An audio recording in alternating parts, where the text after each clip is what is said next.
Irrational numbers are things that can't be written as fractions. So examples of irrational numbers: pi, our number friend e, and roots that don't come out nice are all good examples of irrational numbers. They are long decimals that don't terminate and they don't repeat. Rational numbers are things that can be written as ratios or fractions. So part B would be a rational number.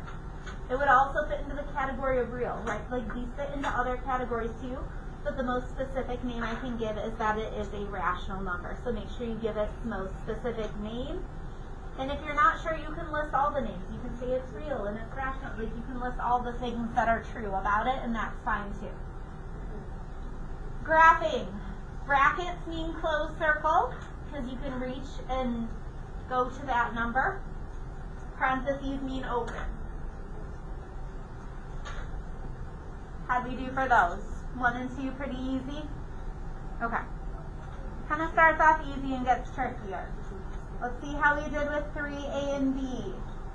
So for 3A, I don't know about you guys, but I find the negative throws me.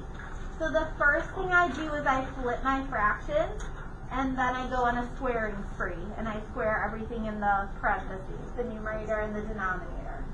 Make sure you square everything. Don't leave anybody out. So you're going to square the 8, you're going to square the 5, you're going to square the x. So everything gets squared. As I'm looking at this, I'm reminded too, I'm going to give quizzes back tomorrow, and you need to do your quiz tomorrow. But I am going to give quizzes back tomorrow so you can see those and see what you missed. Because I know there were problems like this on the quiz, and you can kind of look back at those. You can see what you got right and what you missed.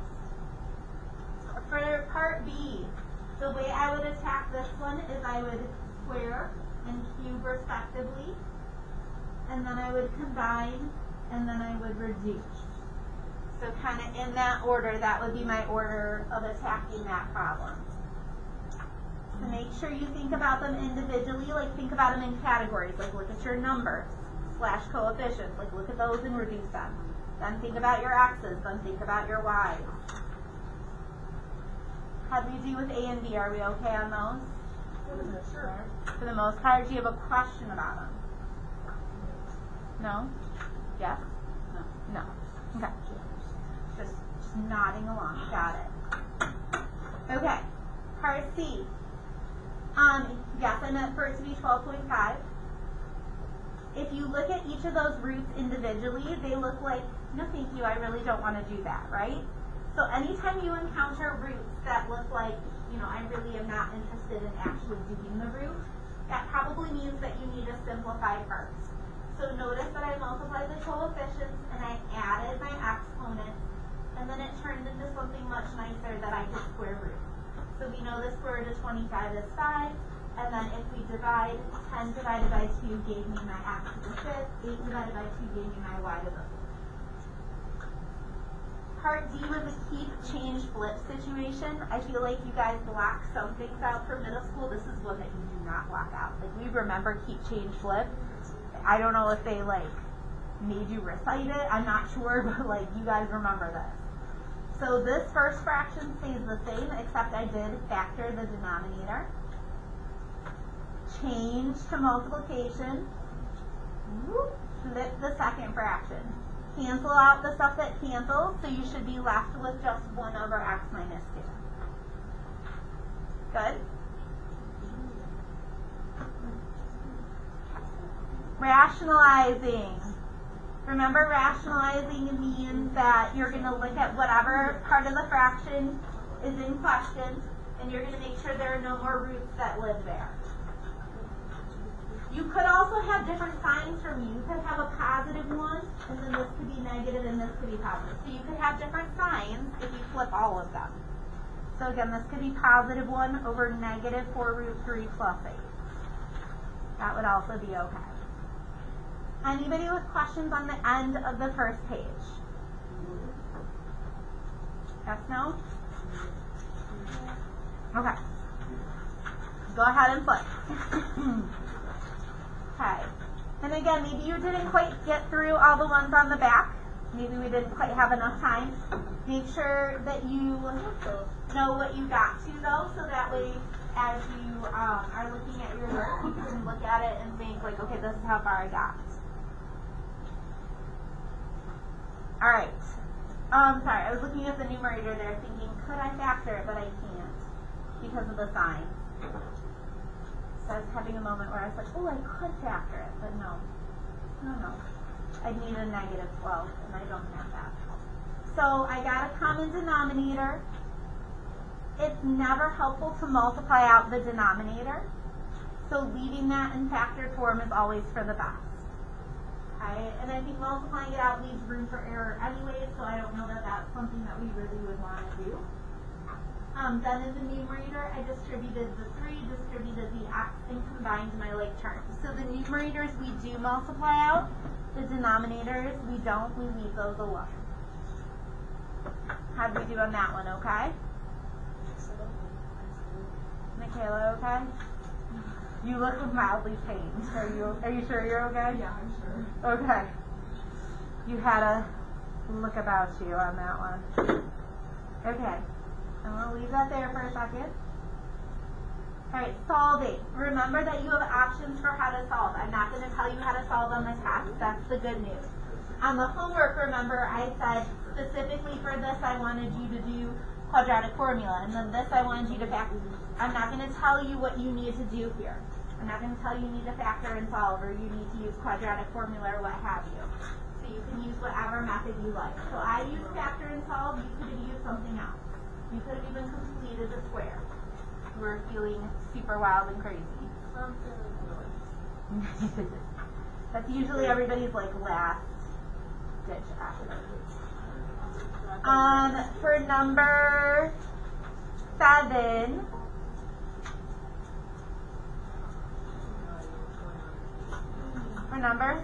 ooh, did I check my answers? I don't think I did.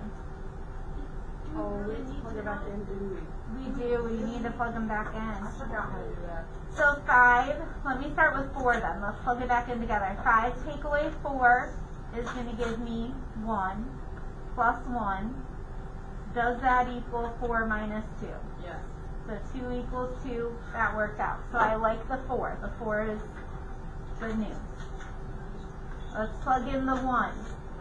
That's going to give me the square root of 4 plus 1 equals 1 minus 2. So this is going to give me 3 equals negative 1. Oh my. Is that a thing? Nope.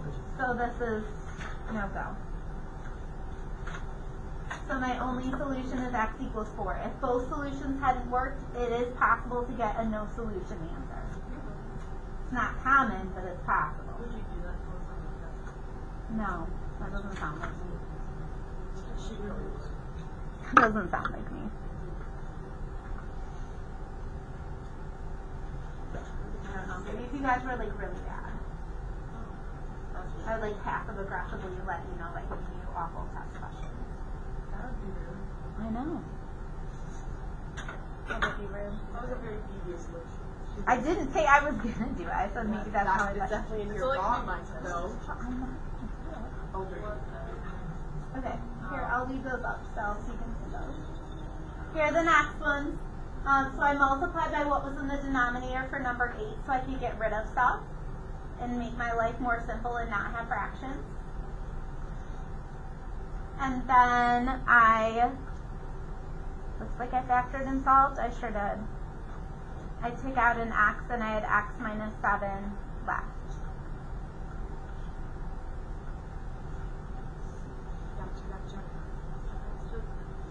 For problems like 9, you have to remember how they break apart. So that's a memorization piece for sure.